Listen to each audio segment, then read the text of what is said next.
আমাদের পালিয়ে যাওয়া সাবেক প্রধানমন্ত্রী যেখানে 180 বা 200 জন মানুষ নিয়ে একটা রাষ্ট্রীয় পিকনিক আয়োজনের মুডে নিউ ইয়র্কে যেতেন, সেই জায়গাটিতে ডক্টর মোহাম্মদ ইউনূস মাত্র 1 মাস হতে যাচ্ছে তার দায়িত্ব নেয়ার, দেশ পরিচালনার।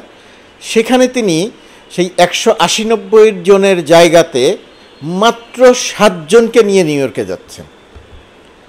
এটা খুবই কি বলবো, যে পালিয়ে যাওয়া সাবেক প্রধানমন্ত্রী যে ঐতিহ্যটি তৈরি করে গেছেন, যে রাষ্ট্রীয় বিমান বাংলাদেশ এয়ারলাইন্সের একটি উড়োজাহাজ তিনি নেবেন, ভিভিআইপি ফ্লাইট নাম দেবেন, সেই উড়োজাহাজটিতে তিনি যাবেন, তার বোন যাবে, বোনের ছেলে যাবে, তার বোনের মেয়ে যাবে, সাবেক প্রধানমন্ত্রী যাবেন, তার ছেলে যাবে, তার মেয়ে যাবে, তার ভাইয়েরা যাবে, বিভিন্ন রকমের ভাই।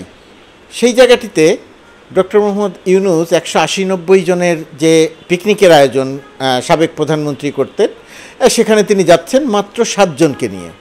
এখানে তার কোনো উপদেষ্টা নাই, এখানে তাকে পছন্দ করেন তার শুভানুধ্যায়ী যারা চেয়েছেন যে ডক্টর মোহাম্মদ ইউনূস ক্ষমতায় আসুক, ডক্টর মোহাম্মদ ইউনূস দেশ পরিচালনার দায়িত্বে নেন, তাদের কাউকে তিনি নিচ্ছেন না।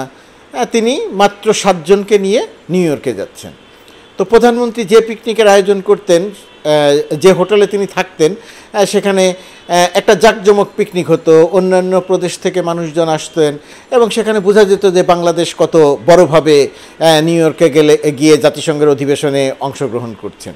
আর ডক্টর ইউনূস যাবেন, তিনি মাত্র 7 জনকে নিয়ে যাবেন, সেখানে গিয়ে তিনি বক্তৃতা করবেন, সেখানে গিয়ে সাইড লাইনে ভারতের প্রধানমন্ত্রী সহ আরও কিছু লোকজনের সঙ্গে কথা বলে অত্যন্ত সংক্ষিপ্ত সফর শেষ করে তিনি আবার ঢাকায় ফিরে আসবেন। এখন প্রশ্ন হচ্ছে, আমরা বলি যে পূর্বের সরকার যা করে পরের সরকার এসে সেই ধারাবাহিকতা রাখে না, সব কিছু নষ্ট করে দেয়। তাহলে ডক্টর ইউনূস কি পালিয়ে যাওয়া প্রধানমন্ত্রী শেখ হাসিনার যে ঐতিহ্য, সেই ধারাবাহিকতা না রেখে তিনি কি সেই প্রধানমন্ত্রীর ঐতিহ্য ধ্বংস করে দিলেন, নষ্ট করে দিলেন? নিশ্চয়ই এভাবে বলা যায়, নিশ্চয়ই ডক্টর মোহাম্মদ ইউনূসকে এইভাবে কাঠগড়ায় দাঁড় করানো যায়। পালিয়ে যাওয়া সাবেক প্রধানমন্ত্রী তিনি তো ডক্টর ইউনূসকে বারবার করে কাঠগড়ায় দাঁড় করিয়েছেন।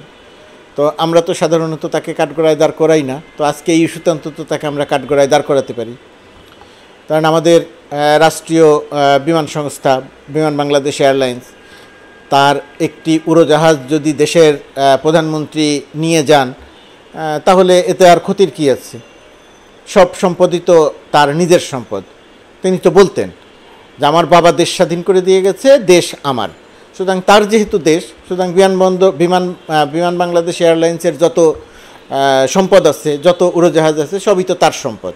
তো সেটা তো তিনি তার সম্পদ, তার ছেলে মেয়ে ভাই বোনদের নিয়ে তো তিনি যেতেই পারেন, দলীয় লোকজনদের নিয়ে তো তিনি যেতেই পারেন, তার যে তোষামতকারী একদল সাংবাদিক ছিলেন তাদেরকে তো নিয়ে তিনি যেতেই পারেন, সেখানে গিয়ে তো তিনি একটা পিকনিক করতেই পারেন, যেহেতু দেশ তার নিজের। এখন সমস্যা হচ্ছে, দেশ তো ডক্টর মোহাম্মদ ইউনূসের নিজের নয়। তিনি যদিও 1971 সালে এই নিউ ইয়র্কে যাচ্ছেন, সেখানে থেকেই খুব গুরুত্বপূর্ণ দায়িত্ব পালন করেছিলেন মুক্তিযুদ্ধের পক্ষে, তবুও তার বাবা তো আর দেশ স্বাধীন করে দেন নাই। তিনি তো আর বলতে পারবেন না যে দেশ আমার, তিনি বলবেন দেশ আমাদের। তিনি এমনিতেও আমার কথাটা বলেন না, এটা প্রধানমন্ত্রী থেকে তিনি এই শিক্ষাটাও নেন নাই। প্রধানমন্ত্রীর সবই তিনি বলতেন যে এটা আমি করে দিয়েছি, এটা আমি করেছি, আমার সময় এটা হয়েছে। আর ডক্টর ইউনূস কথা বলতে সবসময় গিয়ে কথা বলেন যে আমরা করেছি, আমরা পরিকল্পনা করেছিলাম, আমরা এটা করলাম। মানে কখনোই তিনি বলেন না যে আমি করেছি। তো এটাও একটা প্রধানমন্ত্রীর সঙ্গে ডক্টর ইউনূসের একটা পার্থক্য। সেখানে প্রধানমন্ত্রী যেহেতু তার নিজের ছিল, সেই কারণে তিনি সব কিছুই তিনি নিজে করতেন। তো যাই হোক, এইটা তো একটা গেল যে 180-90 জন না নিয়ে 7 জন নিয়ে যাওয়ার যে সমালোচনা ডক্টর মোহাম্মদ ইউনূসের করছি, সেটা নিশ্চয়ই আপনারাও বুঝতে পারছেন যে কেন সমালোচনা করছি এবং কেন সমালোচনা হওয়া দরকার, সেটা করলাম। তো এই সমালোচনার পরিপ্রেক্ষিতে একটা ঘটনা বলি, আপনারা ঘটনাটা জানেন, অনেকেই জানেন। লি কুয়ান ইউ নাম শুনেছেন আপনারা, সিঙ্গাপুরের। লি কুয়ান ইউ সিঙ্গাপুরের, আধুনিক সিঙ্গাপুরের জনক বলা হয় তাকে। ছোটোখাটো গড়নের একজন মানুষ ছিলেন, কিন্তু অত্যন্ত কঠোর মানুষ ছিলেন তিনি। মানে কঠোর কাকে বলে, সামান্যতম কোনো অন্যায় অনৈতিকতাকে তিনি প্রশ্রয় দিতেন না। তো সেই লি কুয়ান ইউ বাংলাদেশ মুক্তিযুদ্ধের পরপর টরন্টোতে জোট নিরপেক্ষ সম্মেলন হয়েছিল। এটা কত 73-74 সালের ঘটনা হবে, হয়তো 73 সালের হয়তো হবে, আমি সালটা পুরোপুরিভাবে ভুলে গেছি, অনেক দিন আগে পড়েছি, এই কারণে এই সালটা একটু ভুলে গেছি। তো লি কুয়ান ইউ এর একটা বই আছে, বইটার পুরো নাম সম্ভবত এরকম যে from third world to first world, একটা সাল 1965 সাল থেকে 2000 সাল পর্যন্ত এরকম একটা লেখা আছে বইয়ের উপর, অনেক মোটা বই, 700-800 পৃষ্ঠার একটা বই। আপনারা অনেকেই পড়েছেন, এর সংক্ষিপ্ত ভার্সন বাংলা ভাষায় অনুবাদ পাওয়া যায়, যদিও অনুবাদটি খুব ভালো না, কিন্তু তারপরেও পড়ে দেখতে পারেন। বাংলা ভাষার অনুবাদে এই অংশটি আছে কিনা আমি ঠিক নিশ্চিত নই। লি কুয়ান ইউকে এই ডক্টর মোহাম্মদ ইউনূসের জাতিসংঘ সফর এবং সাবেক প্রধানমন্ত্রী, পালিয়ে যাওয়া সাবেক প্রধানমন্ত্রী শেখ হাসিনার বিদেশ সফরের সঙ্গে একটু মিল বা এর পরিপ্রেক্ষিতে এই ঘটনাটা এখানে তুলে ধরাটা হয়তো অপ্রাসঙ্গিক হবে না, সেই কারণে একটু তুলে ধরছি আপনাদের সামনে। হুবহু তুলে ধরছি না, শুধু ঘটনাটা বলছি, আপনারা যারা বিস্তারিত জানতে চান তারা পড়ে নেবেন। লি কুয়ান ইউ তার বইতে লিখেছেন, ওই বইতে অল্প কিছু অংশ একটু লিখেছেন, যে তিনি যেদিন জোট নিরপেক্ষ সম্মেলনে কানাডাতে গেলেন, টরন্টো বিমানবন্দরে তখন তার উড়োজাহাজটি গিয়ে থামলো, তখন তিনি সেখানে দেখলেন যে বাংলাদেশের পতাকা দিয়ে বাংলাদেশ বিমানের একটি উড়োজাহাজ দাঁড়িয়ে আছে। তিনি সেই উড়োজাহাজটি দেখলেন। আবার কয়েকদিন 5-7 দিন পরে তিনি যখন ফিরে আসছিলেন জোট নিরপেক্ষ সম্মেলনে অংশ নিয়ে, তিনি তার বইতে লিখছেন যে যেদিন ফিরে আসছিলাম সেদিনও দেখলাম যে ওই উড়োজাহাজটি ওই জায়গাতে দাঁড়িয়ে আছে, এবং ওই উড়োজাহাজের যারা যাত্রী মানে সেই সময়ের আওয়ামী লীগ সরকার, বঙ্গবন্ধু সরকারের মন্ত্রী, অর্থাৎ বঙ্গবন্ধুর সফরসঙ্গী হয়ে যারা জোট নিরপেক্ষ সম্মেলনে গিয়েছিলেন, তারা বড় বড় ব্যাগ নিয়ে এসে উড়োজাহাজে উঠছেন। দরিদ্র দেশ, যুদ্ধবিধ্বস্ত দেশ। তখন লি কুয়ান ইউ তার ওই বইতে লিখছেন বিষয়টা এরকম যে বাংলাদেশ একটা দরিদ্র দেশ, মাত্র স্বাধীন হয়েছেন, শেখ মুজিবুর রহমান ওই দেশের নেতা,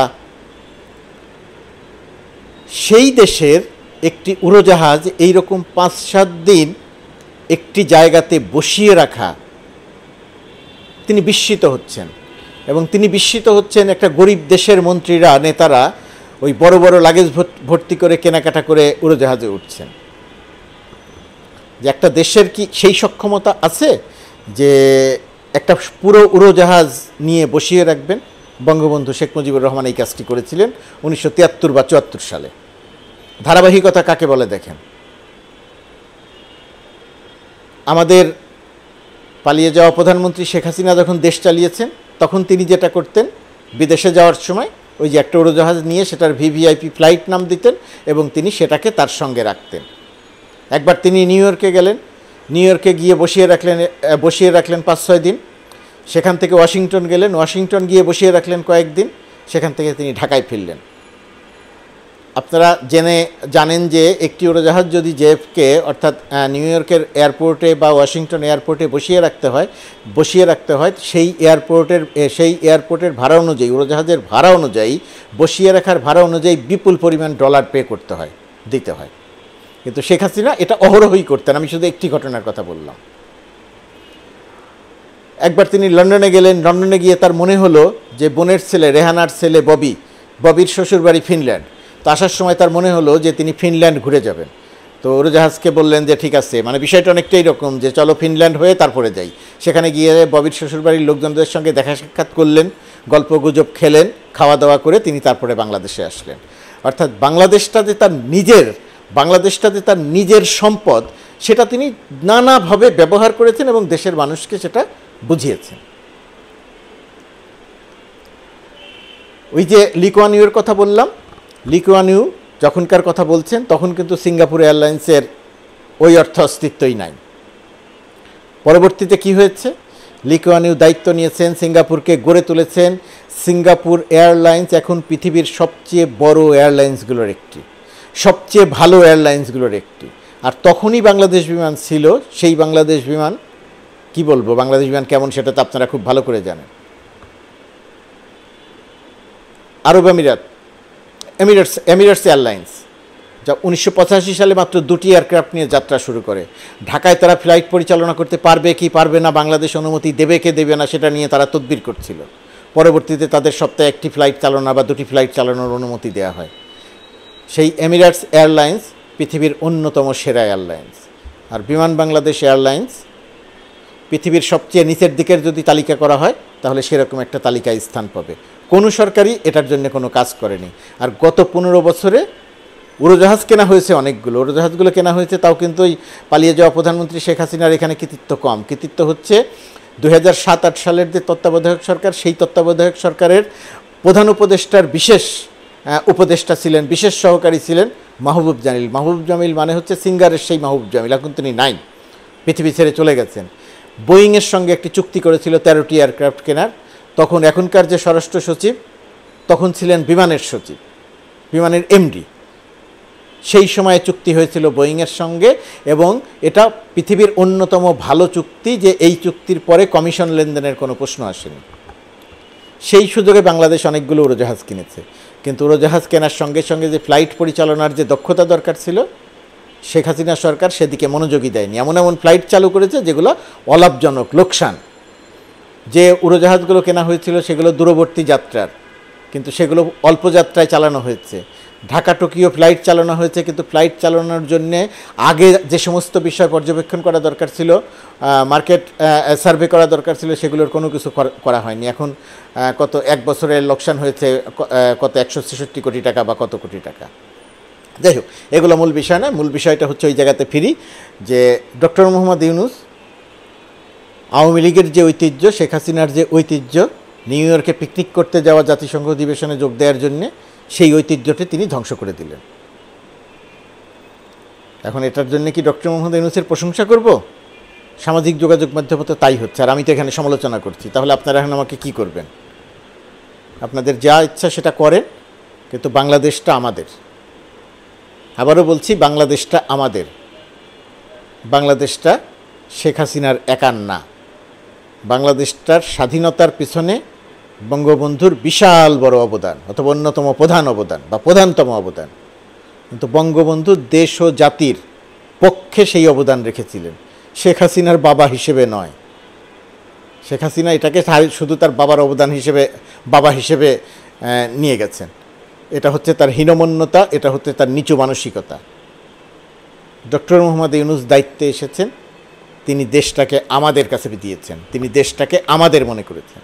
ছাত্র জনতা আন্দোলন করেছে, রক্ত দিয়েছে দেশটাকে আমাদের বানানোর জন্যে, আমার বানানোর জন্য নয়। শেখ হাসিনার যে একা বানিয়েছিলেন, সেই একা বানানোর জন্য নয়। ডক্টর মোহাম্মদ ইউনূস শেখ হাসিনার যে ঐতিহ্য ছুঁড়ে ফেলে দিয়ে যে ঐতিহ্য তৈরি করে গেলেন, এই ঐতিহ্যটা যেন বাংলাদেশে টেকসই হয়।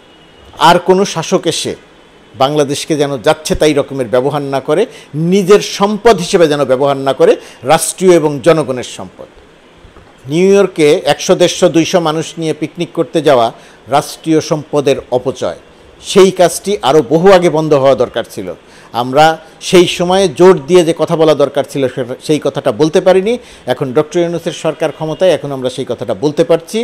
যে ঐতিহ্য ডক্টর ইউনূস শুরু করেছেন, এই ঐতিহ্যটি যেন টেকসই হয়, সেটার জন্য যেন তিনি কাজ করে যান। আমরা নাগরিকরা যেন সচেতন থাকি। 200 জন যাওয়ার কোনো দরকার নাই, 7 জন গেছে, পরবর্তীতে আরও কম যাবে। এই ঐতিহ্য প্রতিষ্ঠিত হোক।